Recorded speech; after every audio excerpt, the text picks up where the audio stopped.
ప్రస్తుత సమాజంలో మనిషికి ఓర్పు అనేది ఎంత అవసరం? పెద్దవాళ్ళు చెప్తూ ఉంటారు మనిషికి ఓర్పు, సహనం అనేది ఖచ్చితంగా ఉండాలి అని చెప్పి. మరి ఈ ఓర్పు ఉండాలి అని చెప్పేటప్పుడు మన ముందు అధర్మంగా ఏదైనా జరుగుతున్నప్పుడు, మనపైకి ఏదైనా వ్యతిరేకత వచ్చినప్పుడు అదే ఓర్పుతో ఉండాలా? ఎదురు తిరిగి మనం దాడి చేయాలా? ఇలాంటి మంచి మంచి విషయాలు ఇప్పుడు ప్రభుజీతో మాట్లాడి తెలుసుకుందాం. ప్రస్తుతం మనతో పాటు ఉన్నారు ఇస్కాన్ టెంపుల్ నుంచి ప్రణవానంద గారు. ఇప్పుడు వారితో మాట్లాడి మరిన్ని విషయాలు క్లియర్‌గా అడిగి తెలుసుకుందాం. హరే కృష్ణ ప్రభుజీ. హరే కృష్ణ మాతాజీ. ప్రభుజీ, ప్రతి ఒక్కరు కూడా కృష్ణుని ఆరాధించే వాళ్ళు తన దగ్గర నుంచి ఏదో ఒకటి ఆశిస్తూనే ఆరాధిస్తుంటారు అని అనిపిస్తుంది చూసే వరకు. నిజంగా ఆయన నుంచి ఏమీ ఆశించకుండా ఆరాధించే వాళ్ళు కూడా ఉన్నారా ప్రభుజీ? ఏదో ఒకటి ఆశిస్తూ ఉంటారు అని మనకు అనిపిస్తుందండి. ఎందుకో తెలుసా? ఎందుకంటే మన నిజమైన భక్తి అంటే మనకు తెలియదు కాబట్టి. ఇంకో విషయం చెప్తాను. ప్రహ్లాదుడి దగ్గరికి నరసింహస్వామి ఆయన కోసమే ఒక అవతారాన్ని స్వీకరించారనమాట. అయితే హిరణ్యకశిపు సంహారం అంతా అయిపోయాక సింహాసనం పైన కూర్చొని, ఓ ప్రహ్లాద నీకేం కావాలో అడుగు అంటే, నాకేం వద్దండి అంటే, చెప్పు ప్రహ్లాద నీకేం కావాలో చెప్పు, ఏదో ఒకటి ఇవ్వాలనుకుంటున్నా అంటే, లేదు లేదు నాకేమొద్దు నాకేదొద్దు, అడుగుతావా లేదా అంటే, నువ్వు ప్రశాంతంగా ఉండయ్యా నాకేదొద్దు అని నరసింహస్వామికే నచ్చి చెప్తున్నాడనమాట ప్రహ్లాదుడు. చిట్ట చివరికి ఏదో ఒకటి అడగాల్సిందే, నువ్వు ఏదైనా అడగాల్సిందే, అడగంది నేను వెళ్ళను అని అంటే, సరే మా నాన్నని క్షమించేసేయి అని అడుగుతాడు. చూడండి, భక్తుడికి చిట్ట చివరికి ఏదన్నా అడగాలి. వాళ్ళ నాన్నగారు ఎన్ని చేశాడండి ఈయనని తేళ్లతో కరిపించాడు, ఏనుగులతో తొక్కించాడు, సముద్రంలో పడేయించాడు, పర్వతంపై నుంచి కిందికి పడించాడు, విషం ఇచ్చాడు, చంపాలని చూశాడు. ఏం చేసినా సరే చిట్ట చివరికి కోరుకో అంటే మా నాన్నని క్షమించేసే అన్నాడు. ఇది ఒక భక్తుడి యొక్క లక్షణం ఎలా ఉంటుంది. ఈరోజు మేము కుంతి మహారాణి యొక్క ప్రార్థనలు చదువుతున్నాం భాగవతంలో. ఆవిడ ఒక కోరిక అడుగుతుంది కృష్ణుని. ఏమంటుంది తెలుసా అండి? అయ్యా నాకు ఇంకా కష్టాలు ఇవ్వు జీవితంలో అని అడుగుతుంది. ఎందుకయ్యా కష్టాలు ఎందుకు అని అంటే, కష్టాలు నువ్వు చాలా బాగా గుర్తొస్తావు, నీ గుర్తు మంచిగా ఉన్నప్పుడైతే నువ్వు గుర్తురావు కదా, కష్టాలు ఉన్నప్పుడు నేను నిన్ను వేడుకుంటా, కాబట్టి ఇంకా కష్టాలు ఇవ్వు నాకు అని చెప్తుంది కుంతి మహారాణి. ఇది నిజమైన భక్తి అని అంటే. కాబట్టి భగవంతుడి యొక్క భక్తి అని ఎప్పుడైతే ఉంటుందో, భక్తి ట్రాన్స్లేట్స్ టు ప్రేమ. ప్రేమ, నిజమైన ప్రేమలో అండి వేరే వాళ్ళ దగ్గర నుంచి మనం ఏం తీసుకోవాలి అని అనుకోం, మనం ఏమి ఇవ్వాలి అని ప్రయత్నం చేస్తాం. మా గురువుగారు ఒక విషయం చెప్తారు, love means service, love means sacrifice అని అంటారు. ప్రేమ అంటే త్యాగం, ప్రేమ అంటే సేవ. కాబట్టి ఎక్కడైతే ప్రేమ ఉంటుందో అక్కడ స్వపేక్ష ఉండదన్నమాట, నిరపేక్ష భావనతో ఉంటుంది. కాబట్టి భక్తి అని అంటే ఏమీ భగవంతుడి దగ్గర అడగాల్సిన అవసరం లేదండి. ఎందుకంటే ఒక తల్లికి పిల్లవాడికి ఏమేం కావాలో అన్నీ తెలుస్తుంది. అలానే మనకి పరమాత్మ తండ్రి, మన పరమాత్మ తల్లి అని అనుకున్నాం అనుకోండి, మనం ఏమీ కూడా ఆశించాల్సిన అవసరం లేదు. ఆ భావన పెంచుకోవటమే భక్తి అని అంటే. అంత సులభంగా ఎలా వస్తుంది ప్రభుజీ ఆ భావన? ఎప్పుడైతే మనం సాధన చేస్తామో, ఎప్పుడైతే భక్తుల యొక్క సాంగత్యంలో ఉంటామో. ఎందుకంటే అండి, ఎలాంటి వాళ్ళ యొక్క సాంగత్యంలో ఉంటామో అలాంటి ఆలోచనలే మనకు వస్తాయి. ఎలాంటి వ్యక్తుల యొక్క మనస్తత్వం దగ్గర ఉంటాం. మీకు ఒక విషయం తెలుసా అండి? సైకాలజీ చెప్తుంది, you are average of the 5 persons you regularly associate with. ఏమంటుంది? మన మనస్తత్వం అట మన 5 ఫ్రెండ్స్ లేదా మన 5 కాన్స్టెంట్గా అసోసియేట్ చేసే వ్యక్తుల యొక్క యావరేజే మన మనస్తత్వం అవుతుంది. కాబట్టి ఎవరైతే భగవంతుడికి నిరపేక్ష భావనతో భక్తి చేసే భక్తుల దగ్గర ఉన్నారనుకో, మనకు కూడా వస్తుంది. చూడండి, ఒక ఇనుముని అయస్కాంతం పైన బాగా రబ్ చేసి ఇనుము దగ్గర తీసుకెళ్ళామనుకోండి, వెంటనే అని లాగేస్తుంది. నిజంగా చెప్పాలంటే ఇనుముకి అయస్కాంతం శక్తి లేదు, కానీ అయస్కాంతం వల్ల ఉండటం వల్ల ఇనుముకి ఆ శక్తి వచ్చింది. కాబట్టి మీరు దుర్లభమే, చాలా కఠినమే, కానీ ఎప్పుడైతే అలాంటి వ్యక్తుల యొక్క సాంగత్యంలో ఉంటామో అది చాలా సులభం అవుతుంది. అందుకే లోకే సజ్జన సంగతి రేఖ భవతి భవార్ణవ తరణే నౌక అని అంటారు. అది ముఖ్యం ప్రభుజీ. అంటే ఈ జనరేషన్ వాళ్ళు చాలామంది ఆధ్యాత్మికత, ఈ స్పిరిచువల్గా వెళ్ళడం ఇవన్నీ ఒక మూఢనమ్మకం అని కొట్టిపారేసే వాళ్ళు కూడా చాలామంది ఉన్నారు. అసలు నిజంగా మూఢనమ్మకం అంటే ఏంటి? భక్తికి దానికి సంబంధం ఏంటి అసలు? మీకు ఒక విషయం చెప్తానండి, భక్తి మూఢనమ్మకం కాదు. ఇప్పుడు చూడండి, ఒక వ్యక్తి ఒక రిటర్న్స్ రావాలి, ఒక ప్రాఫిట్ రావాలి అని అనుకుంటాడు. అప్పుడు ఏం చేస్తాడండి? ఆయన ఒక ఇన్వెస్ట్మెంట్ చేసి దాంట్లో నుంచి ప్రాఫిట్ కావాలి అని అనుకుంటే పద్ధతి ఉంటుంది. ఏ ఇన్వెస్ట్మెంట్ చేయకుండా నాకు ప్రాఫిట్ కావాలి అనుకుంటే ఎలా చెప్పండి? ఒక వ్యక్తి అట జీవితాంతం భగవంతుడికి ప్రార్థన చేశాడట, నాకు లాటరీ కావాలి, లాస్ట్కి చనిపోయాడట. భగవంతుడి దగ్గరికి వెళ్ళారట. ఒరే ఎలాంటి భగవంతుడు నువ్వు జీవితాంతం ప్రార్థన చేశాను లాటరీ కావాలని లాటరీ ఇవ్వలేదంటే భగవంతుడు అన్నారట, అయ్యా నేను కూడా ఇవ్వడానికి వెయిట్ చేస్తున్నా, కానీ కనీసం నువ్వు లాటరీ టికెట్ కొంటే కదా నేను ఇచ్చేది అని అన్నారు. కాబట్టి నాకు లాటరీ కావాలి కనీసం లాటరీ టికెట్ కొనయ్యా నువ్వు. కాబట్టి కనీసం నువ్వు నమ్మకం పెట్టే స్వామి పైన ఆయన రెసిప్రికేట్ చేస్తాను. నేనేం చేయను, నాకు భగవంతుడు కావాలి, ఇదంతా మూఢనమ్మకం. అవజానంతి మా మూఢ అని అన్నాడు కృష్ణుడు భగవద్గీతలో. మూర్ఖులు నన్ను తెలుసుకోలేరు అని. చాలా సులభం అండి భగవంతుడిని తెలుసుకోవటం అంటే, చాలా సులభం. ఈ ప్రకృతిని మనం పరిశీలన చేసిన మన భగవంతుడి యొక్క ఉనికి ప్రతి అణువులో ఉన్నది. ఎవరికి తెలుస్తుంది? ఎవరైతే వినయంతో ఉంటారో వాళ్ళకి తెలుస్తుంది. విద్య వినయేన శోభతే. విద్య వినయాన్ని ఇవ్వాలి, అంతేకాని మూర్ఖత్వాన్ని పెంచకూడదు మనిషి లోపల. ఇప్పుడు చూడండి, మీకు మన శ్రీహరికోటలో మన శాటిలైట్ సెంటర్ ఉంది తెలుసు కదా. వాళ్ళు ఏ శాటిలైట్ లాంచ్ చేసే ముందేనా వెంకటేశ్వర స్వామి దర్శనం చేసుకుంటారు. తెలుసా మీకు? తెలీదు ప్రభుజీ. వెంకటేశ్వర స్వామి దగ్గరికి వెళ్ళి పూజలు చేస్తారు. ఆ సూలూరుపేటలో అమ్మవారు ఉంటుంది ఒక ఆవిడ, ఆ శ్రీహరికోట దగ్గర, ఆవిడ దగ్గరికి వెళ్ళి పూజలు చేస్తారు. దాని తర్వాత శాటిలైట్ ని లాంచ్ చేస్తారు. అంత పెద్ద సైంటిస్టులు కూడా భగవంతుడా నా ప్రయత్నం నేను చేశాను, నీ దయ కూడా ఉంచనివ్వు. మనకి భక్తిలో ఇదే ముఖ్యం అండి. ఇప్పుడు మనం కార్తీక మాసంలో మాట్లాడుకుంటున్నాం. కార్తీక మాసంలో దామోదరుడు యొక్క వ్రతం అంటారు, కార్తీక దామోదర వ్రతం అంటారు. దామోదర్ని కృష్ణుడిని కట్టేటప్పుడు యశోదమ్మ 2 అంగుళాలు తక్కువ పడేది, మళ్ళీ ఇంకా తాడు తెచ్చేది, 2 అంగుళాలు తక్కువ వచ్చేది. ఇంట్లో గోశాలలో ఉండే తాడంతా తీసి కట్టడానికి ప్రయత్నం చేసింది, అయినా సరే 2 అంగుళాలు చివరికి ప్రార్థన చేసింది, కృష్ణ ఇంత ప్రయత్నిస్తున్నానరా నేను అని. అమ్మ అలసిపోవటం చూసి కృష్ణుడు కట్టబడ్డాడు. ఆ 2 అంగుళాలు ఏంటి తక్కువ అంటే మన ప్రయత్నం, భగవంతుడి యొక్క కృప. 2 ఉండాలి భగవంతుని పొందాలి అని అంటే. మన ప్రయత్నం, స్వామి యొక్క కృప. కాబట్టి ఎప్పుడైతే నువ్వు నీ శ్రద్ధ పెట్టు, ఫస్ట్ కొద్దిగా ఇన్వెస్ట్మెంట్ చేయి, దాని తర్వాత భగవంతుడు లేదు నేను మూర్ఖంగా చేస్తాను అని అంటే నీ ఇష్టం, ఎవరి కర్మ వాళ్ళకే బాధ్యత లేదండి. కాబట్టి మూఢనమ్మకానికి భక్తికి సంబంధం లేదండి. భక్తి is very scientific, very logical, very emotional, very spiritual process అన్నమాట. కాబట్టి ఎవరైతే భక్తి మార్గంలో ఉంటారో, నాకు తెలిసిన ఎంతోమంది డాక్టర్లు, మీకు ఒక విషయం ఆశ్చర్యపోతారు. మేము ఒకసారి ఒక డివోటీ డాక్టర్ దగ్గరికి వెళ్ళామన్నమాట, ఏదో చూపించుకోవడానికి. అయితే ఆయన టేబుల్ పైన ఒక పెద్ద బోర్డు ఉంది, దాంట్లో ఏం రాసిందంటే I treat and God heals అని రాసాం. అంటే నేను ట్రీట్మెంట్ చేస్తాను కానీ నయం చేసేవాడు మాత్రం దేవుడు. మంచిగా ఉంది. కాబట్టి ఆ భావన అందరికి ఉండాలండి. కాబట్టి భగవంతుడిపైన నమ్మకం మూఢనమ్మకం కాదు, భగవంతుడమైన నమ్మకం నిజమైన నమ్మకం, వర్త్ ఇన్వెస్టింగ్, ఆ ఫెయిత్ అనేది. కాబట్టి ముందు మనం శ్రద్ధ పెట్టాలి. మనకి భగవంతుడు ఇచ్చే ప్రేమను ఎప్పుడైతే మనం పొందుతామో దానికి ఇంకొక ఇదంటూ ఉండదన్నమాట. ఒకసారి ఒక డాక్టర్ చెప్పాడు, ఒక ఆయన హైసీలోకి తీసుకెళ్తుంటే కృష్ణారామ గోవింద రక్షించి తండ్రి అన్నట్టు, నేను ట్రీట్మెంట్ చేస్తుంటే దేవుడికి ఎందుకు ప్రార్థన చేస్తున్నావు, నువ్వు కాపాడేది నేను అని అంటే ఆయన అన్నాడట, అయ్యా నీ హాస్పిటల్లో చనిపోతారా జనాలు అంటే చాలా మంది చంపేస్తున్నావు కదా నువ్వు అన్నాడు. నేను చంపట్లేదు, నేను జస్ట్ బతికిస్తాను. బతికించినప్పుడు చంపేవాడివి కదా నువ్వే, 2 రెస్పాన్సిబిలిటీ తీసుకోను. లేదన్న నోరు మూసుకొని వెళ్ళు, మా కృష్ణుడు కాపాడుతాడు. మారే కృష్ణ రాకే కృష్ణ మారేకే. భగవంతుడు బతికించాలి అంటే బతుకుతాడు, భగవంతుడు తీసుకెళ్ళాలి అనుకుంటే ఆయన పిల్లలు తీసుకెళ్తాడు అని అన్నారు. అప్పుడు డాక్టర్ కొద్దిగా వినయం వచ్చిందనమాట. కాబట్టి మనం ఎప్పుడైనా వినయంతో ఉండాలి. శ్రద్ధావాన్ లభతే జ్ఞానం. శ్రద్ధ పెట్టు, నీకు జ్ఞానం వస్తుంది, భగవంతుడు ఎవరు ఏంటి అనే విషయాలన్నీ తెలుస్తాయి. ప్రభుజీ, ఆధ్యాత్మిక చైతన్యం అంటే ఏంటి? భక్తి ఆధ్యాత్మిక చైతన్యం 2 ఒకటేనా? భక్తికి సంబంధించిన జ్ఞానం ఏదైతే ఉందో దాన్ని ఆధ్యాత్మిక చైతన్యము అని అంటారు. ఎప్పుడైతే మనం భగవంతుడి గురించి వింటామో, అందుకే చాలా మంది అండి పూజలకి చాలా ఇంట్రెస్ట్ చూపిస్తారు, వ్రతాలు నోములు చేయాలంటే చాలా ఎంతూజియాస్టిక్ గా ఉంటారు. అదే నువ్వు వచ్చి భాగవతం వినరా నాయన అంటే ఎవరు రాడనమాట, గీత చదువురా బాబు అంటే ఎవరు రాడనమాట. ఎందుకు అని అంటే మనకి ఒక స్టెప్స్ ఆఫ్ డివోషనల్ సర్వీస్ ఉంటాయి. 9 భక్తి మార్గములు అని అంటారు, మీరు వినే ఉంటారు కదా.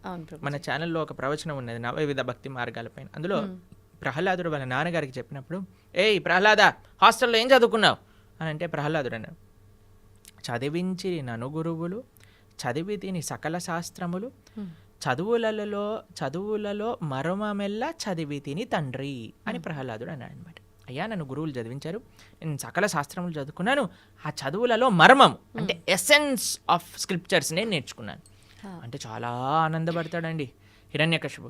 అంటాడు, ఏంటి అసారాంశమో చెప్పు ప్రహ్లాద అని అంటే, శ్రవణం కీర్తనం విష్ణు స్మరణం పాద సేవనం అర్చనం, బంధనం, దాస్యం, సఖ్యం, ఆత్మనివేదనం. ఆయన అంటాడు, శ్రవణం, కీర్తనం, విష్ణోహో స్మరణం, పాదసేవనం. శ్రవణం అంటే ఫస్ట్ స్టెప్ ఆధ్యాత్మిక భక్తి మార్గం లేదన్నా ఉంటే భగవంతుడి గురించి వినటం. ఇది గుర్తుపెట్టుకో. శ్రవణం, దాని తర్వాత కీర్తనం అంటే భగవంతుడి యొక్క నామ జపం చేయటం. ఇప్పుడు మేము వచ్చేటప్పుడు భగవన్ నామ జపం చేసుకుంటే, ఈరోజు ఏకాదశి కదా, 64 మాలలు చేస్తామని, అందరం భగవన్ నామ స్మరణ చేస్తూ ఉండాలి. ఫస్ట్ ఎందుకు నేను జపం చేస్తున్నా? ఎందుకంటే జపం చేయటం భగవంతుని తెలుసుకోవటానికి అత్యంత ముఖ్యమైన మార్గము అని మనం విన్నాం కాబట్టి జపం చేస్తాం. శ్రవణం, కీర్తనం, విష్ణోహో స్మరణం. ఏదైతే మనం విన్నామో దాని గురించి స్మరణ చేస్తూ ఉండాలి. మనమేమో మాయపూర్లో మా గురువుగారి యాత్ర అయిందనమాట. మా గురువుగారు ప్రవచనాలు చెప్పిన విషయాలు ఆలోచిస్తూ ఒకరోజు రాత్రి 2-3 గంటలు నాకు నిద్ర పట్టలేదనమాట. అదే విషయాలు మనసులోకి వస్తున్నాయి. ఆ గురువుగారు ఏం చెప్పారు, ఈ విషయాలు ఎంత బాగా చెప్పారు అనే విషయం స్మరించటం అనేది చాలా ముఖ్యం. శ్రవణం, కీర్తనం, విష్ణు స్మరణం, పాద సేవనం, అర్చనం. దాని తర్వాత అర్చనం వస్తుంది, దాని తర్వాత పూజ వస్తుంది. ఎప్పుడైతే మనం శ్రవణం, కీర్తనం, స్మరణం ఇవి చేస్తామో అప్పుడు మనం చేసే ఆరాధన ప్రేమతో, భక్తితో భగవంతుడికి సమర్పణ చేయవచ్చు. కానీ మన వాళ్ళు ఏంటి, ఈ 3 స్టెప్పులు తీసేసి డైరెక్ట్ పూజ, డైరెక్ట్ వ్రతం అందులోకి వెళ్ళిపోతారనమాట. కానీ ఫస్ట్ వినాల్సింది భగవంతుడి గురించి, ఫస్ట్ చేయాల్సింది భగవన్నామ స్మరణ. దాని తర్వాత భగవంతుడు ఏం చెప్పారు, మన గురువులు ఏం చెప్పారు, భక్తులు ఏం చెప్పారని స్మరించుకోవటం. దాని తర్వాత మనం మెల్లమెల్లగా రావచ్చు. ప్రభుజీ, చాలామంది అంటారు, అంటే కొంతమంది ఎలా అంటే ఇప్పుడు మీరు చెప్పినట్టుగా వినటము, మాట్లాడటము ఇవన్నీ ఇష్టపడకుండా డైరెక్ట్ పూజ, డైలీ పొద్దున్నే పూజ చేసామా మళ్ళీ మన పనికి మనం వెళ్ళామా అలా ఉంటారు. కొంతమంది ఏమో అసలు పూజలు జోలికే వెళ్ళరు, భగవంతుడు నా మనసులో ఉన్నాడు, నేను మనసులో తలుచుకుంటే సరిపోతుంది అంటారు.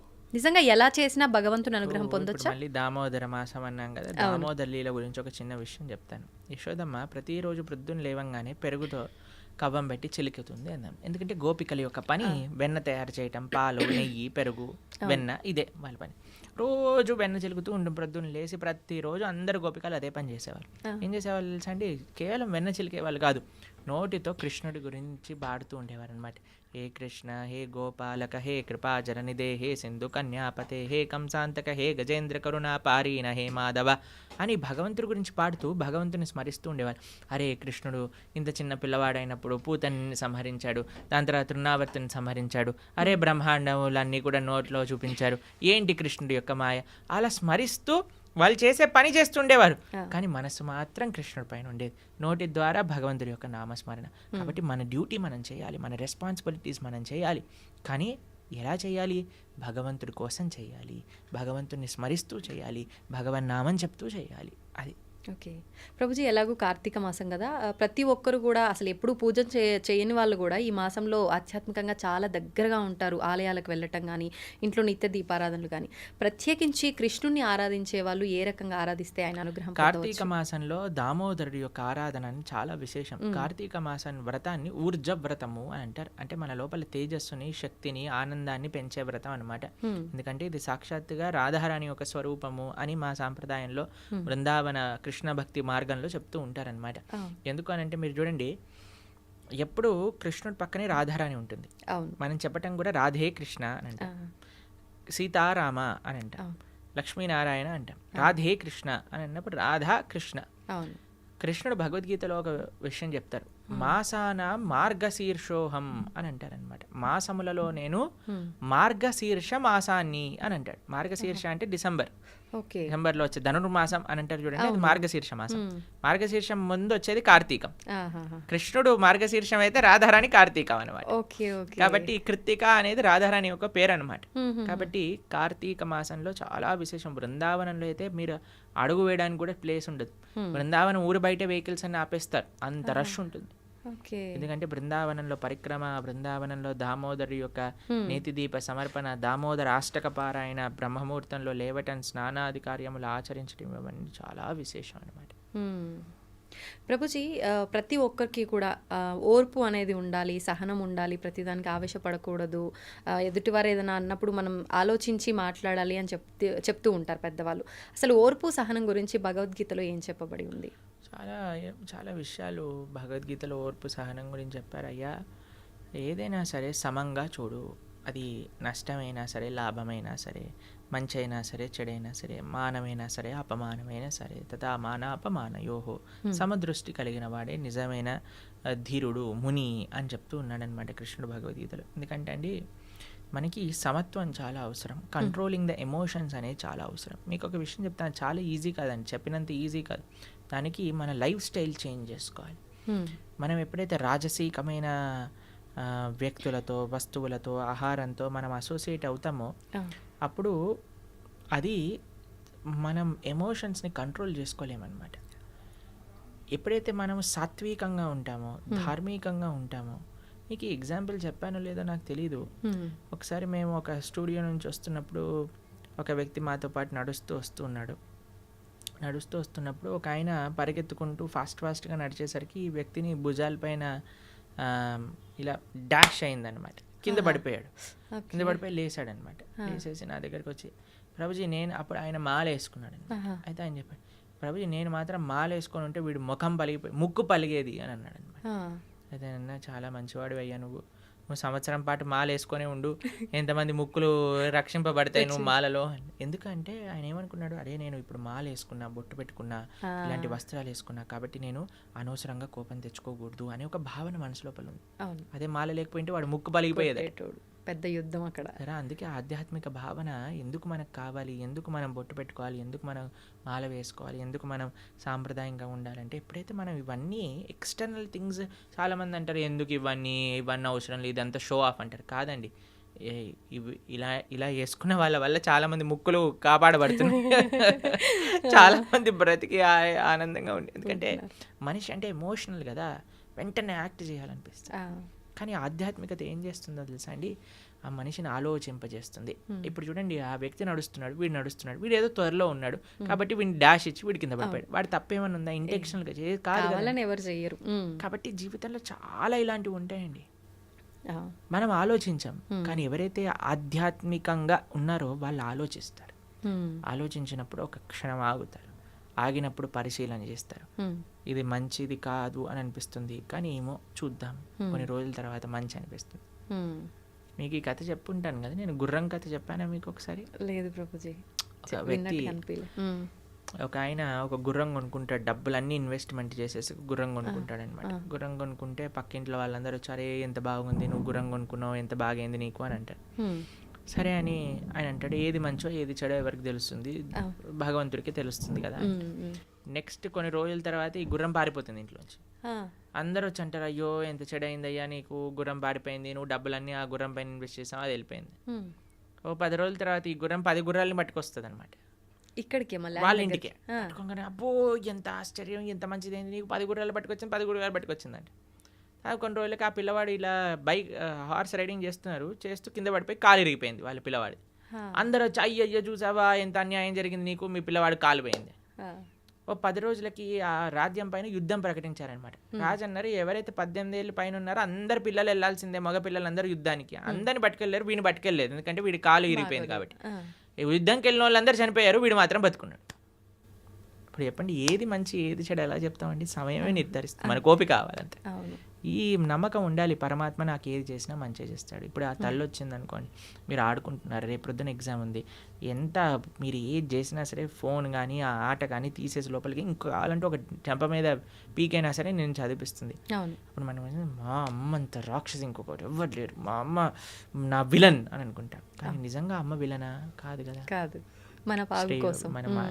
అది ఎప్పుడు తెలుస్తుంది? నువ్వు పెద్దగా అయ్యాక తెలుస్తుంది. నీకు ఈ సమయంలో అది చెడు అనిపిస్తుందేమో, అది ఆ వస్తువు తప్పు కాదు, ఆ వ్యక్తి తప్పు కాదు, ఆ సిచ్యువేషన్ తప్పు కాదు, నీ పరిమితి, నీ మెచ్యూరిటీ లేదు. నువ్వు పెరుగు, అప్పుడు నీకు తెలుస్తుంది ఏది మంచిది. పరమాత్మ ఎవరికీ చెడు చేయరు, ఇది గుర్తుపెట్టుకో. ప్రభుజీ, ఇందాక మీరు చెప్పినట్టుగా అతను మాల్లో ఉన్నాడు కాబట్టి బతికిపోయాడు అని అంటే, నిజంగా అంటే మనం ఒక దీక్షలో ఉన్నన్ని రోజు పర్మనెంట్ మాల వేసుకున్నాం కానీ ఎప్పుడు ఆలోచించవచ్చు, అరే స్వామి నీకు ఇది నచ్చుతుందా, నేను మాట్లాడే మాట నచ్చుతుందా, నేను చేసే పని నచ్చుతుందా, నేను జాగ్రత్తగా మాట్లాడాలి. అందుకే ఆధ్యాత్మిక భావన అనేది, ఈ స్పిరిచువాలిటీ ఏం చేస్తుంది అడిగితే ఇదే చేస్తుందండి, మనిషిని మారుస్తుంది తప్పకుండా. నేను దీన్ని 100కి 1,000,000 రెట్లు గ్యారంటీతో చెప్పగలను. అంటే మనం ఆచరించాలి అనుకున్న ఈ బంధాలు, బంధుత్వాలు, ఈ కుటుంబము, ఈ రెస్పాన్సిబిలిటీస్ మధ్య అంత ఫోకస్ చేయలేకపోతున్నారేమో అనిపిస్తుంది Prabhuji. It is just an excuse, మనసు ఉంటే మార్గం ఉంటుంది. నాకు జస్ట్ ఆ సంకల్పం రావాలి. సంకల్పం అనేది అన్నిటికంటే గొప్ప శక్తి, తెలిసిన మీకు. ఆ సంకల్పం ఉందనుకోండి, ఆ డిటర్మినేషన్ ఉందనుకోండి, పరమాత్మ దేనైనా మార్చేయచ్చు. ఎందుకండి ఇప్పుడు అనవసరమైన కోరికలనే మనం అంత మొండిగా సాధించుకున్నప్పుడు, స్వామి నేను ఒక మంచి ధార్మికంగా ధర్మ మార్గంలో నడవాలి అని అనుకుంటే కృష్ణుడు బ్లెస్ చేయలేడా అండి? ఎందుకు చేయలేడు? చేస్తాడు. మనకు ఆ సంకల్పం లేదంతే. ప్రభుజీ, ఇప్పుడు అంటే దీన్ని బట్టి మనిషికి ఓర్పు అనేది ఖచ్చితంగా ముఖ్యం. అయితే రకరకాలుగా జరిగేవి చూస్తున్నాం సమాజంలో, ఇప్పుడున్న ప్రస్తుత సమాజంలో. అటువంటి సమయంలో మన కళ్ళ ముందు చెడు జరుగుతున్నా కూడా అంటే మనం కాలమే దానికి ఒక ఆన్సర్ ఇస్తుంది అని మనం సైలెంట్గా ఓర్పుతో ఉండాలంటారా, ఎదురు తిరగొచ్చు అంటారా? దీని గురించి ఏం చెప్తారు? ఓర్పు, ఓపిక మన సొంత విషయంలో ఓడిపడాలి, కానీ ధర్మం విషయంలో ఓర్పు ఉండకూడదు. ఓర్పు ఉండకూడదు అంటే కత్తి తీసి వేరేవని వేసేస్తా కాదండి. నీకు కృష్ణుడు ఆ సేవ ఇచ్చాడా? అర్జునుడికి చెప్పాడు, మా మనుస్మర యుద్ధచ, నన్ను గుర్తుపెట్టుకుని యుద్ధం చేయి. నీకు చెప్పారా? నీకు చెప్తే అంటే మనకి చెప్తే, మన గురువులు చెప్తే, అరే నువ్వు ఈ విధంగా ధర్మ పరీక్షణ చేయి, ఈ విధంగా ధర్మ పరిరక్షణ చేయి. ధర్మో రక్షతి రక్షిత. దీన్ని ఒక్కొక్కళ్ళకి ఒక్కొక్క విధంగా అన్వయం ఉంటుంది. అన్నిటికంటే ముఖ్యమైనది ఏంటో తెలుసా అండి? ధర్మాన్ని రక్షించుకోవటం అంటే ధర్మాన్ని ఆచరించటం, ధర్మాన్ని తెలుసుకోవటం, ధర్మాన్ని ఆచరింప చేయటం. తల్లిదండ్రులు ధర్మాన్ని తెలుసుకొని పిల్లలకి ధర్మాన్ని చెప్పడం, పిల్లలు ధర్మాన్ని ఆచరిస్తే ఇది ఒక విధంగా ధర్మ పోరాటం. అందరు కూడా నేను కత్తి పట్టుకుంటాను అని అంటే అసాధ్యం అండి. కొంతమందికి ఆ సేవ ఉంది, ఎవరికి ఆ సేవ ఉందో వాళ్ళకి తెలుసు, వాళ్ళ ఆ సేవ అలా చేయాలి. కొంతమందికి శాస్త్రాధ్యాయన ధర్మ పరిరక్షణ, అది నువ్వు చేయి. కొంతమందికి ధర్మాన్ని వినటం, ధర్మాన్ని ఆచరించటం, అది నీ ధర్మ పరీక్ష, నువ్వు అది చేయి. కాబట్టి ఒక్కొక్కళ్ళ నేచర్ బట్టి, ఒక్కొక్కళ్ళ ఇంక్లినేషన్ బట్టి ఆ విధంగా గురువుల యొక్క అనుగ్రహంతో మనం సేవ చేయాలి. అంతేకాని మనంతటా నేను ఇచ్చేస్తా అది చేస్తా అని అనుకోకూడదు. ప్రభుజీ, మానవులందరూ కూడా ఖచ్చితంగా భగవత్ ఆరాధనలో ఉండటమే ముఖ్యం. మనుష్య జన్మ వచ్చిందే దానికోసం కదండి. మనుష్య జన్మ వచ్చింది ఎందుకు అని అంటే మనం భగవంతుడిని సేవించి భగవంతుని తెలుసుకొని భగవంతుని చేరడానికి వచ్చింది. కాబట్టి మనిషి భగవదారాధన చేయలేదనుకోండి, ఇంకా మనిషి జీవితం వచ్చి వేస్ట్ కదండి. ఇప్పుడు చూడండి, ఒకళ్ళకి చాలా కష్టపడి ఐఐటి ఖరగ్పూర్లో వచ్చింది సీట్. వాడు వచ్చాక నేను క్యాంటీన్కి వెళ్తాను, నేను సినిమాకి వెళ్తాను, నేను అక్కడికి వెళ్తే ఒరే ఇంత కష్టపడి ఐఐటికి వచ్చిందిరా, చదువుకోరా అని చెప్తా. అంతే కదండి, అవునా కదా? కాబట్టి ఐఐటీలో సీట్ వచ్చినప్పుడు ఏం చేయాలి? వాడు చాలా జాగ్రత్త చదువుకోవాలి. ఎందుకంటే దానికి ఉన్న అస్తిత్వమే అది. అంతే, మనుష్య జన్మకుండే అస్తిత్వమే భగవంతుని తెలుసుకోవటం. దాతో బ్రహ్మ జిజ్ఞాస. భగవంతుడు బ్రహ్మమెవరు, భగవంతుడు ఎవరు తెలుసుకొని ఆ భగవంతుని సేవించడమే మనుష్య జన్మ యొక్క సార్థకం చేసుకున్నట్టు. కాబట్టి మనిషి ఆ పని చేయకపోతే ఇంకా పశువు జన్మ వచ్చిన మేలండి, మనిషి జన్మ వచ్చి కానీ ఇది చేయకపోతే అది. ప్రభుజీ, కృష్ణుడు ద్వాపర యుగంలో మానవ జన్మ తీసుకున్నారు కదా, మరి ఆయన కూడా అప్పుడు భగవతారాధన చేశారా? మానవ జన్మ తీసుకోలేదండి. కృష్ణుడు మనిషిగా పుట్టలేదు. కృష్ణుడు దేవకీ దేవి యొక్క గర్భం నుంచి ఉదయించాడు, సూర్యుడు ఉదయించినట్టు. వసుదేవుడి యొక్క హృదయంకి వచ్చి దేవకీ దేవి యొక్క హృదయంకి వెళ్ళి, దేవకీ హృదయం నుంచి దేవకీ గర్భం నుంచి ప్రకాశితమయ్యారు చతుర్భుజ రూపంతో. మనిషిలా పుట్టాడంటే ఏడుస్తూ పుట్టాడండి. కృష్ణుడు పుట్టినప్పుడు శంఖచక్ర గదా పద్మాలు పట్టుకొని, అమ్మ నువ్వు పూర్ణజన్మలో ఇది, నాన్న నువ్వు ఇది, నన్ను తీసుకెళ్లి గోకులంలో దింపేయండి. ఇది మనిషా అండి? మనిషి చేస్తాడా ఇలా? కానీ ఆయన భగవంతుడి మానవ జన్మ కాదు. ఎలా అండి? ఆ రోజుల్లో పూతన రాక్షసు చంపేసి, తృణావర్తిని చంపేసి, శకటాసుర, కేసి, హరిష్టాసుర, ప్రలంబాసుర, ఆ సుల్నందని చంపేసి, గోవర్ధన అని ఎత్తేసి ఫారెస్ట్ పైన మింగేసి మనిషి చేయగలుగుతాడా? అంటే మానవ రూపంలో పరమాత్మ మానవ రూపంలో కూడా కాదు. కందర్ప కోటి కమనీయ విశేష శోభం. 1000 మంది కందర్పులు వచ్చినా సరే ఆయన ముందు కళ్ళు తిరిగి పందిపోయి అంత అందం కలిగిన వాడు శ్రీకృష్ణ భగవానుడు. కందర్ప అంటే కామదేవుడు, మన్మధుడు. కందర్ప కోటి కమనీయ విశేష శోభ అంటే కోట్ల మంది కందర్పులు కూడా ఆయన ముందు ఒక కాకరోజులా ఉంటారనమాట కృష్ణుడు ముందు. అంత సౌందర్యం, అంత శక్తి, అంత వీర్యం, అంత తేజస్సు, అంత జ్ఞానం కలిగిన వాడు శ్రీకృష్ణ పరమాత్మ. అయినా సరే నేను అడిగిన క్వశ్చన్ చెప్తాను. బృందావనంలో కృష్ణుడి పట్ల ఎంత ప్రేమ ఉండేది వ్రజవాసులకి అని అంటే, ఏదన్నా సంహరించిన, ఇంత పెద్ద పూతన అనే రాక్షసిని సంహరించిన చిట్టు చివరికి వాళ్ళ అమ్మ తీసుకొచ్చి ఆవు తోక తీసుకొని కృష్ణుడికి దిష్టి తిప్పి, అయ్యో మా తామకి దిష్టి తగిలింది కదా, నారాయణుడు రక్షింపుగాక. ఇప్పటికీ మీరు బృందావనంలో నందగావ్ అనే ప్రదేశానికి వెళ్తే నంద మహారాజ్ ఆరాధన చేసిన శేషశాయి విష్ణు ఈ యొక్క మూర్తి అక్కడ కనిపిస్తుంది అనమాట. ఆ శేషసాయి విష్ణు యొక్క మూర్తిని నంద మహారాజ్ ప్రతి నిత్యము ఆరాధన చేస్తూ ఉండేవారు. కృష్ణుడి యొక్క కాంక్ష కోసం ఒక నరసింహస్వామిని కూడా, ఆయనే నరసింహుడు, ఆయనకు ప్రార్థించారు, ఓ నరసింహ మా పిల్లవాడిని కాపాడు, ఓ నరసింహ మా పిల్లవాడిని కాపాడు. ఇప్పటికీ నంద మహల్కి వెళ్తే ఆ నరసింహస్వామి ఆ విష్ణుమూర్తి కనిపిస్తారు అనమాట.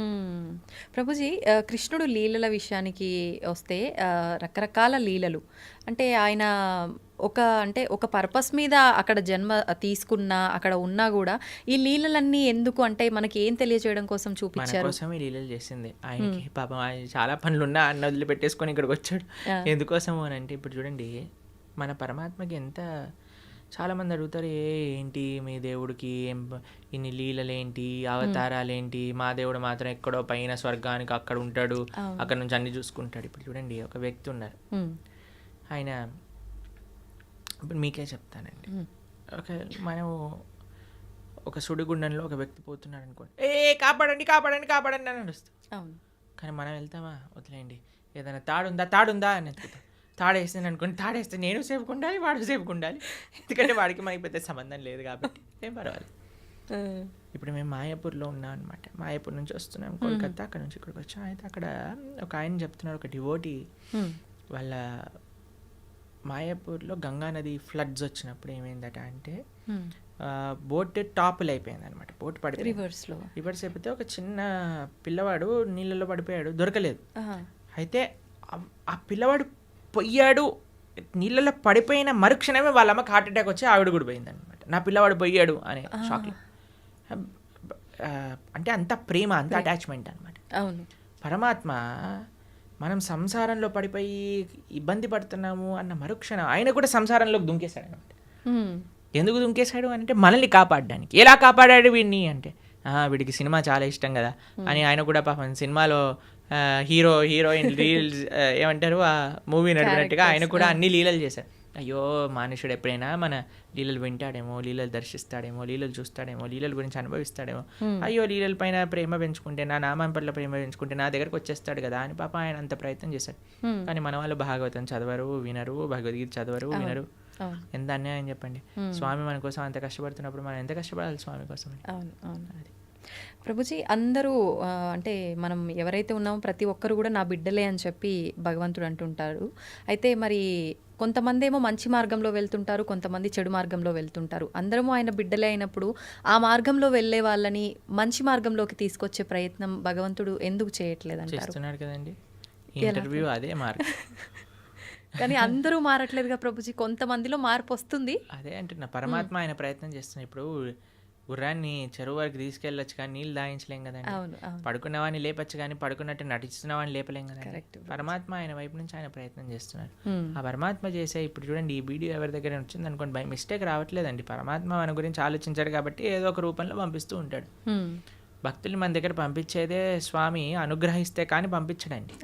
ఎందుకంటే ప్రపంచంలో ఎంతో మంది, కొన్ని వేల మంది మారుతున్నట్టు మేము చూస్తున్నాం.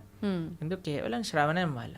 కాబట్టి ఎవరికైతే ఆ ముఖ్యత్వం తెలుసో, ఇప్పుడు చూడండి ఒక ఆయనకి 1 kg వెయిట్ ఉండే వజ్రం ఇచ్చారట.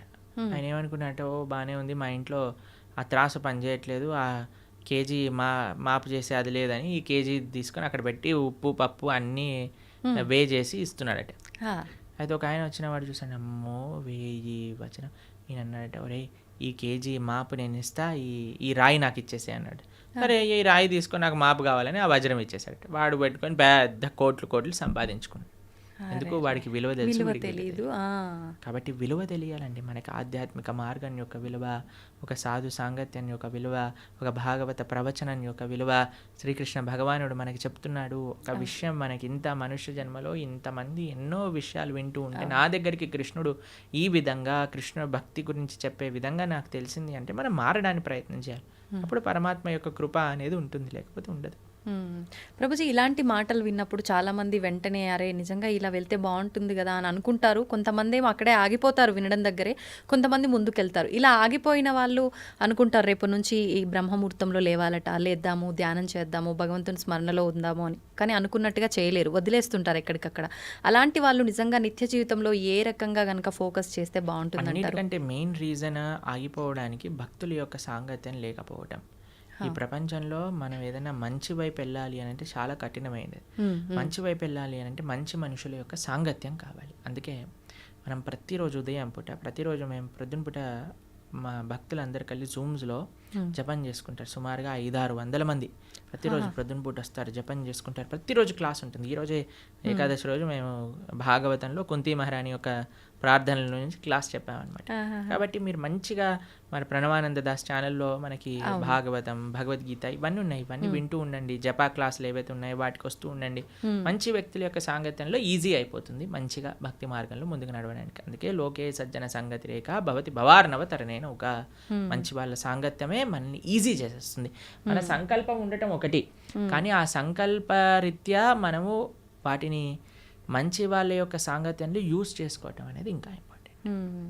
ప్రభుజీ, కృష్ణుడి దగ్గర లేని మాయలు లీలలు ఏదీ లేదు. అయితే గాంధారి శాపం నుంచి నందవంశాన్ని ఎందుకు కాపాడలేకపోయాడు? అసలు గాంధారి శాపం కృష్ణుడి పైన ఏం పనిచేయలేదు, తెలుసా మీకు ఆ విషయం? అవునా ప్రభుజీ? గాంధారి శాపం వల్ల కృష్ణుడికి ఏం అవ్వలేదు. చూడండి, సూర్యుడి పైన నేను ఒక దీపావళి రాకెట్ ఇడిచి పెడతానన్నాను అనుకోండి, సూర్యుడికి ఏమైనా నష్టం అవుతుందా అండి? దీపావళి రాకెట్కి సూర్యుడిని ఏమైనా చేయగలుగుతుందా? ఒక వ్యక్తి, ఒక చిన్న పిల్లవాడు అనుకున్నాడు, ఇప్పుడు చూడు ఈ రాకెట్ని సూర్యుడి పైన వేస్తున్నా నేను, జుమ్ అని వేసాడు అనుకో, అది వెళ్ళి ఢామ్ అని అంటుంది, చూసావా సూర్యుడికి అయింది చూసావా అని. అది వాడి మూర్ఖత్వం. అంతే అంతే. కృష్ణ పరమాత్మ ఆయన లీలలు అవజానంతి మామూఢ మానుషం తనుమాశ్రిత పరంభావమజానంతో. భగవద్గీతలో ఆయన ఏమంటాడంటే, ఎప్పుడైతే నేను ఈ యొక్క మానవులు ఉండే ఈ లోకానికి లీలలు చేయడానికి వస్తారో మూర్ఖులు నన్ను తెలుసుకోలేరు. అవజానంతి మామూఢ మానుషం తనుమాశ్రిత పరంభావమజానంతో, నా యొక్క పరతత్వాన్ని తెలుసుకోలేరు. ఎందుకంటే అనిపిస్తుంది కదా, అరే కృష్ణుడు ఇక్కడే మనతో పాటు మన లాగానే నడుస్తున్నారు అది ఇదే. కాబట్టి గాంధారి పెట్టిన శాపం వల్ల కృష్ణుడు అవతార స్వీకారం నుంచి అవతార పరిసమాప్తి చేసేంత వరకు ఏమేం చేయాలో ఆయనకు క్లిస్టర్ క్లియర్ స్కెచ్ చేసుకొని వచ్చారనమాట. క్లిస్టర్ క్లియర్ స్కెచ్ చేసుకొని వచ్చాను. ఇప్పుడు చూడండి, మీకు ఒక ఉదాహరణ చెప్తాను. నేను స్కూల్కి వెళ్ళాలని బయటకు వచ్చాను, షూస్ వేసుకున్నా, అన్నీ వేసుకొని బయటికి వెళ్ళాను, బస్సు కోసం వెయిట్ చేస్తున్నాను. అంత లోపల పక్కింటి వాళ్ళు కూడా వాళ్ళు బైక్లో వెళ్తారండి స్కూల్కి, వాళ్ళు వెళ్తున్నారు, నిన్ను కూడా దింపేస్తాను అన్నాను అనుకోండి, సరే ఎలా ఉన్నా బస్సు రావడానికి టైం ఉంది కదా, వీళ్ళు ఎలా వెళ్తున్నారు కదా ఎక్కేసి మనం వెళ్ళిపోయాం. ఇప్పుడు ఆ వ్యక్తి దింపేశాక, ఈరోజు నేనే స్కూల్కి తీసుకొచ్చాను లేకపోతే వాడు రాకపోతుండే అని అన్నాడు అనుకోండి, ఏమైనా ఉందా? ఆల్రెడీ స్కూల్కి తయారయ్యాడు, బస్సు కోసం వెయిట్ చేస్తున్నాడు, బస్సు వచ్చే లోపల వెయిట్ చేస్తున్నారు కదా, ఈయన ఎలా వెళ్తున్నాడు కదా అని వెళ్ళాడు, అంతే కదండి. అలానే పరమాత్మ ఈ విధంగా అవతార పరిసమాప్తి జరుగుతుంది, ఈ విధంగా యదువంశం పరలోకానికి వెళ్ళిపోతుంది అని అన్ని ప్లాన్ ఉంది. గాంధారి నువ్వు నశించుగాక, సరేలే ఎలాగనో ప్లాన్లో ఉంది కదా, ఈవిని కూడా స్వీకరిద్దాం, ఈ మాటలు కూడా స్వీకరిద్దాం అని పరమాత్మ స్వీకరించాను. అంతేగాని గాంధారి శాపం వల్లే అయింది సూర్యుడికి పైన రాకెట్ వేసినట్టు.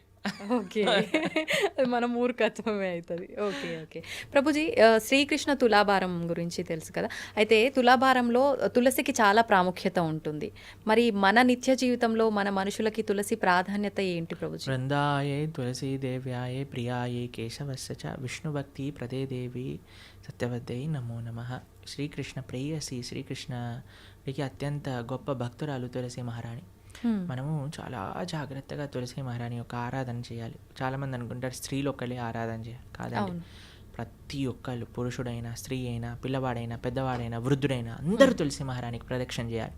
4 ప్రదక్షిణలు చేయాలి, నీళ్లు ప్రతిరోజు సమర్పణ చేయాలి. మా ఆలయాల్లో ప్రతిరోజు ప్రొద్దున సాయంత్రం తులసి ఆరాధన జరుగుతుంది.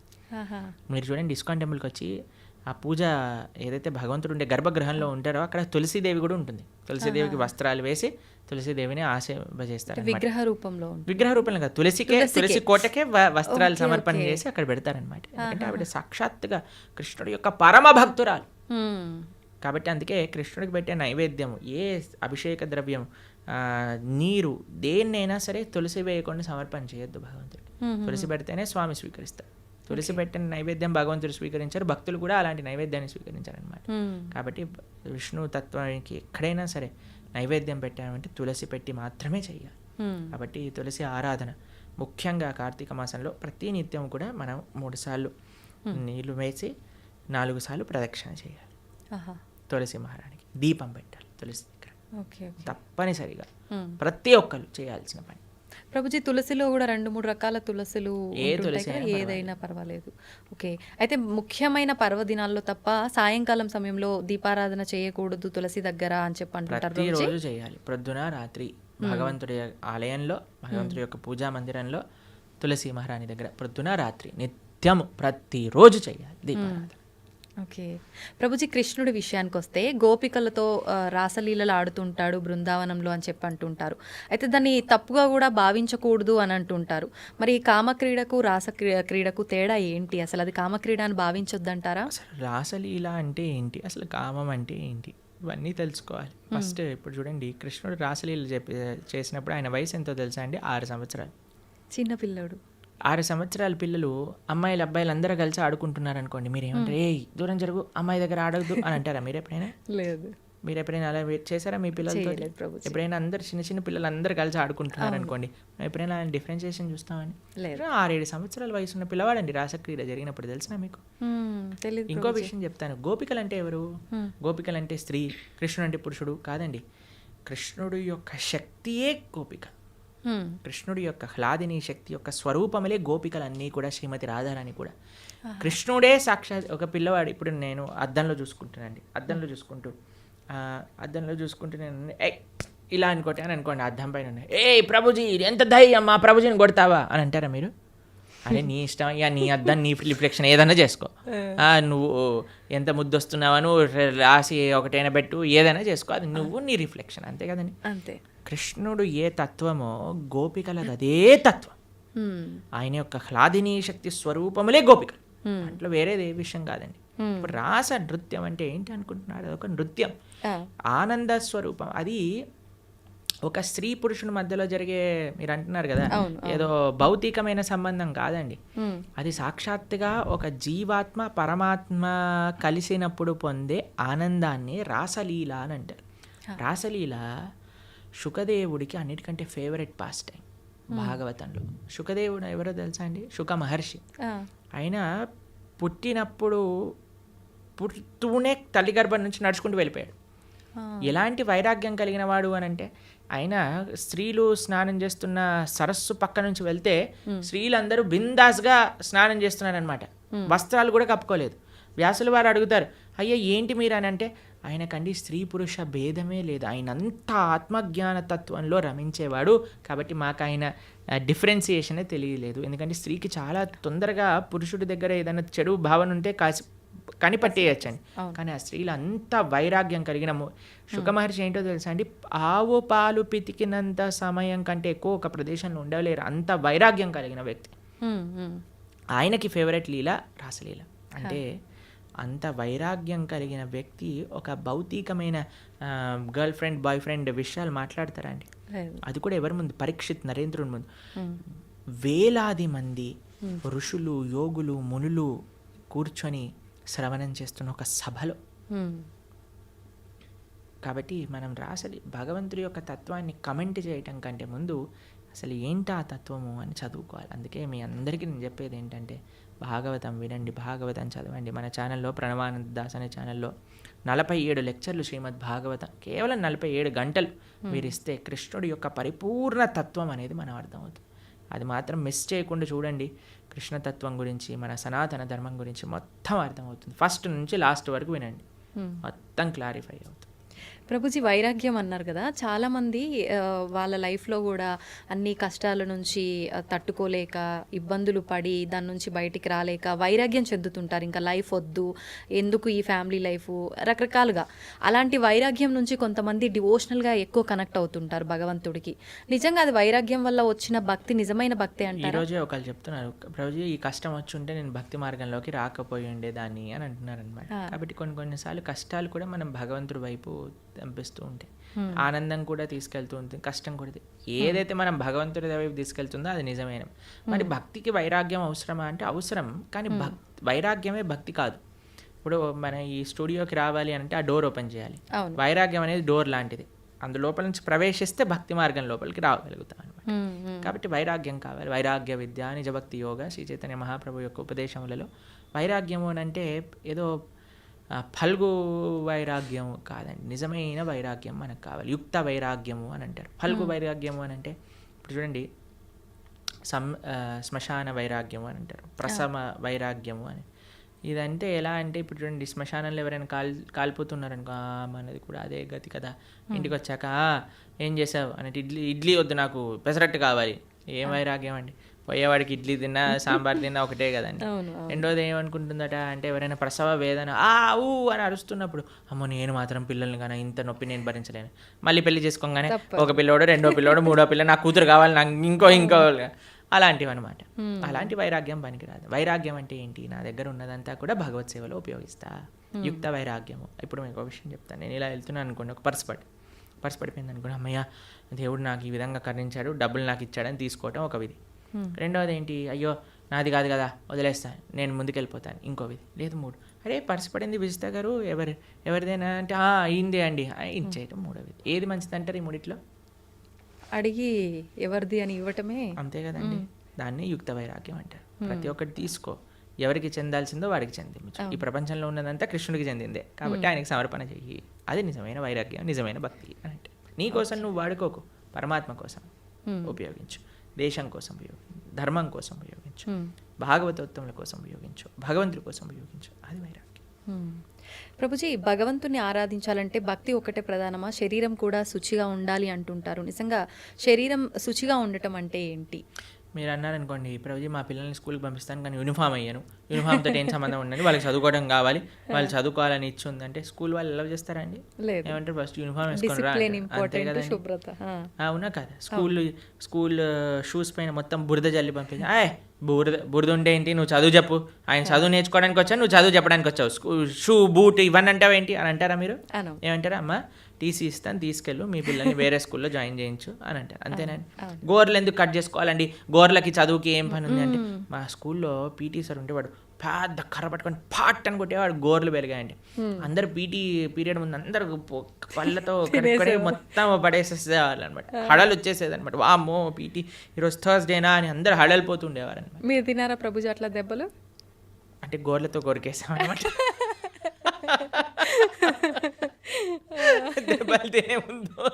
ఓకే, తెలివైన మూవ్ అనమాట అక్కడ.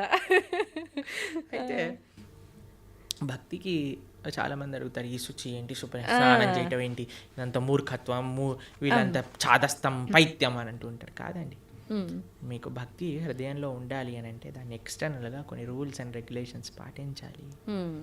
శుచి, స్నానం, ప్రొద్దున లేవంగానే స్నానం చేయటం, మనం కాలకృత్యాలు తీర్చుకున్నాక స్నానం చేయటం, మడితో ఉండటం, అక్కడిక్కడ ముట్టుకోకుండా మంచిగా ప్రేమతో భగవంతుడికి నివేదన చేయటం, ఇవన్నీ కూడా ఆధ్యాత్మిక మార్గంలో మనకి మంచి వైపు నడిపిస్తూ ఉంటుంది అన్నమాట. కాబట్టి శుచి, శుభ్రత అనేది చాలా ఇంపార్టెంట్ అండి. ఇప్పుడు చూడండి, ఈ రూమ్ అంతా నీట్గా ఉంది కాబట్టి ప్రశాంతంగా మనం మాట్లాడుకోగలుగుతాం. కెమెరామ్యాన్లు వాళ్ళు పనిచేస్తున్నారు, మనం ఇక్కడ ఇంకా మొత్తం చిందర బిందర పేపర్లు ఇక్కడ పడిపోయి, ఆ లైట్లన్నీ కింద కూసిపోయి, మొత్తం గోలగోలు ఉందనుకోండి, మనకి చెప్పాలి, మాట్లాడాలి, ఫస్ట్ ఈ రూమ్ క్లీన్ చేయండి తర్వాత చేస్తామంట. అంతే కదండి. అంతే. ఏంటండి మేము ఇంటర్వ్యూ చేయడానికి వచ్చాం, ఇంటర్వ్యూ చేయండి ఇవన్నీ ఎందుకు అని అన్నారనుకోండి, బాగుంటుంది కదా అది. కాబట్టి శుచి, శుభ్రత డైరెక్ట్గా మనసుకి కనెక్షన్. ఇప్పుడు చూడండి, ఇంటికి వచ్చారనుకోండి, ఇంట్లో అన్ని నీట్గా ఉండి చక్కగా సాంబ్రాణి, మా ఇంటికి వచ్చినప్పుడు బ్రహ్మాల ఆరాధన చేశాక సాంబ్రాణి పొగ వేస్తారనమాట.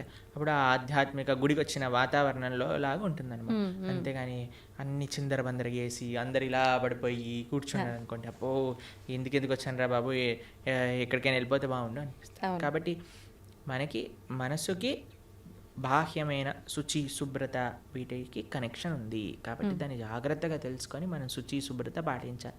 మన ఛానల్లోనే సదాచారము అనే ఒక కోర్స్ మనం చేసామన్నమాట. ప్రణవానంద దాస్ ఛానల్లోనే సదాచారం గురించి చెప్పాం. అసలు వంట ఎలా చేయాలి, అసలు మనం శుభ్రత ఎలా మెయింటైన్ చేయాలి, స్నానం ఎలా చేయాలి, అన్ని విషయాలు అందులో ఉన్నాయి. 7 లెక్చర్లు ఉంటాయి, మొత్తం శుచి, శుభ్రత గురించి తెలుసుకోవచ్చు అనమాట. అది కూడా వినండి, చాలా మంచి పనికొస్తుంది. ఓకే ప్రభుజీ, చాలామంది కాదు, ప్రతి ఒక్కరు కూడా అసలు ఏది శాశ్వతం కాదు అని అందరూ చెప్తుంటారు. అయితే అది తెలిసి కూడా మనం అన్నిటిపైన వ్యామోహం పెంచుకోవడము, ఈ బంధాలు, బంధుత్వాలు, వీటన్నిటిపైనే ఫోకస్ చేస్తూ ఉంటాం. ఎంతసేపు కూడా లగ్జరీ లైఫ్కి అలవాటు పడిపోతుంటాము. అసలు ఏంటి, నేను ఎందుకున్నాను, ఎందుకు వచ్చాను, అసలు ఎందుకు జీవించున్నాను, నేను అసలు ఏం చెయ్యాలి అనేది ఎలా అర్థమవుతుంది? ఈ ప్రశ్నలకు సమాధానం. ఇప్పుడు 2 ఎక్స్ట్రీమ్స్లో ఉంటారండి. ఒకటి టూ అటాచ్డ్ లేదా టూ డిటాచ్డ్. భక్తి అలా కాదు. భక్తి అండర్స్టాండ్ యువర్ పొజిషన్. నువ్వు భగవంతుడి యొక్క దాసుడివి, నువ్వు భగవంతుడి యొక్క దాసుడు, ఇవన్నీ కూడా భగవంతుడు ఇచ్చినవి. కాబట్టి ఇప్పుడు చూడండి, మీకు మీకు ఇంతకుముందు చెప్పాను అనుకుంటా, మాకు ఏదన్నా వస్తువు కానీ ఏదన్నా మేము యూజ్ చేసాం అనుకోండి, ఫస్ట్ దానిపైన ఐసీఓ ప్రణవానంద దాస అని రాస్తాం మేము. ఐసీఓ అంటే ఇన్ కేర్ ఆఫ్, అంటే ఇది నాది కాదు, నాకు కృష్ణుడు ఇచ్చింది, నేను దీని కేర్ టేకర్ని మాత్రమే. ఈ భావన ఉండాలి నీ కొడుకు పైన, భార్య పైన, భర్త పైన, ఇల్లు పైన, గాడి పైన, చుట్టాల పైన, వస్తువుల పైన, అన్నిటికీ ఇదే భావన. ఇది పరమాత్మ భగవంతుడు నాకు ఇచ్చాడు, దీన్ని నేను జాగ్రత్తగా చూసుకుంటా. కానీ ఎవరిచ్చారు? భగవంతుడు ఇచ్చాడు. నా ప్రేమ భగవంతుడి పైన. భగవంతుడు ఇచ్చిన వస్తువు, ఇప్పుడు నేను మీకు ఒక గిఫ్ట్ ఇచ్చాను అనుకోండి, ఎంత బాగా పెట్టుకుంటారే, ప్రభుజీ ఇచ్చారు ఈ గిఫ్ట్ని, జాగ్రత్తగా పెట్టుకోవాలి అని అనిపిస్తుంది. ఎందుకు? గిఫ్ట్ పైన ప్రేమ లేదా ఒక వ్యక్తి పైన గౌరవమా? ఇప్పుడు మీకు చాలా ప్రేమతో మీ తమ్ముడు కానీ, అన్నయ్య కానీ, చెల్లి కానీ, అక్క కానీ ఒక గిఫ్ట్ ఇచ్చారనుకోండి, ఐఫోన్ ఇచ్చారు. ఐఫోన్ నాకు చాలా ఇష్టం, చాలా ఇష్టం, చాలా ఇష్టం. ఎందుకు నీకు ఐఫోన్ ఇష్టము అని అంటే, అయ్యో మా తమ్ముడు, అక్క, చెల్లి, అన్న ఎవరో ఒకరు నాకు ఈ గిఫ్ట్ ఇచ్చారు కాబట్టి. అన్నకి యాక్సిడెంట్ అయింది, పోతే పోనీ ఐఫోన్ ఉంది కదా, ఐఫోన్ చూసుకుంటాను అన్నారు అనుకోండి, అరే నీకు అన్న ముఖ్యమా ఐఫోన్ ముఖ్యమా? నాకు ఐఫోన్ ముఖ్యం అని అంటే నిజంగా అన్న పైన ప్రేమ అండి? లేదు లేదు, అవును. అన్న పైన ప్రేమ మీకు ఆ ఫోన్ పైన రిఫ్లెక్ట్ అవుతుంది. అన్న ఇచ్చాడు కాబట్టి నాకు ఇది ప్రేమ అని అనిపిస్తుంది. అట్లనే భగవంతుడు అయిన ప్రేమ ఎప్పుడైతే ఉంటుందో అన్ని సంబంధాలు బాగుంటాయి. ఎందుకంటే వీళ్ళందరినీ కూడా భగవంతుడితో కనెక్షన్తో చూస్తాం కాబట్టి. ఎప్పుడైతే భగవంతుడిని తీసేస్తామో జీవితంలో మన స్వార్థం, ఆవిడ అనుకుంటుంది ఆవిడ స్వార్థం, నేను అనుకుంటాను నా స్వార్థం, పిల్లలు అనుకుంటారు నా స్వార్థం, తల్లిదండ్రులు అనుకుంటారు నా స్వార్థం, అత్తమామలు అనుకుంటారు వాళ్ళ స్వార్థం. కానీ ఎప్పుడైతే కుటుంబం మొత్తం కలిసి భగవంతుడిని ఆశ్రయిస్తుందో అప్పుడు అందరూ కృష్ణుడికి ఏది మంచిది, కృష్ణుడు నేను ఏం చేస్తే నాతో ఆనందంగా ఉంటాడు అని ఆలోచించి ఆ విధంగా చేస్తాను. ఇదే భక్తి అంటే. అందుకే శ్రీల ప్రభుపాదుల వారికి వాళ్ళ గురువు గారు చెప్పారు, everything can come later, the most important necessity in this world is Krishna consciousness. భక్తి ప్రపంచంలో ఉంటే అన్ని రకాల సుఖములు, అన్ని రకాల స్వాంతనలు, అన్ని రకాల సౌఖ్యం చేకూరుతుంది, దాంట్లో ఎటువంటి డౌటే లేదు. ఇది ముఖ్యం. ప్రభుజీ, ఎక్కువగా ఇస్కాన్కి సంబంధించిన వాళ్ళు ఎవరైనా సరే కృష్ణుడి గురించే ఎక్కువగా మాట్లాడుతూ ఉంటారు. మరి కృష్ణుడి సోదరుడు బలరాముడి పాత్ర గురించి కానీ ఆయనకు సంబంధించిన విశేషాలు ఎందుకని తెలియదు? బలరాముడు ఎందుకండి, మేము ఎన్నోసార్లు బలరామ జయంతి పెద్ద ఉత్సవం మా ఆలయాల్లో, తెలుసా మీకు? మా సాంప్రదాయంలో బలరాముడి ఉత్సవం కానీ, బలరాముడి యొక్క లీలలు చర్చించుకోవటం కానీ చాలా ముఖ్యంగా చేస్తాం. మీరు ఎప్పుడైనా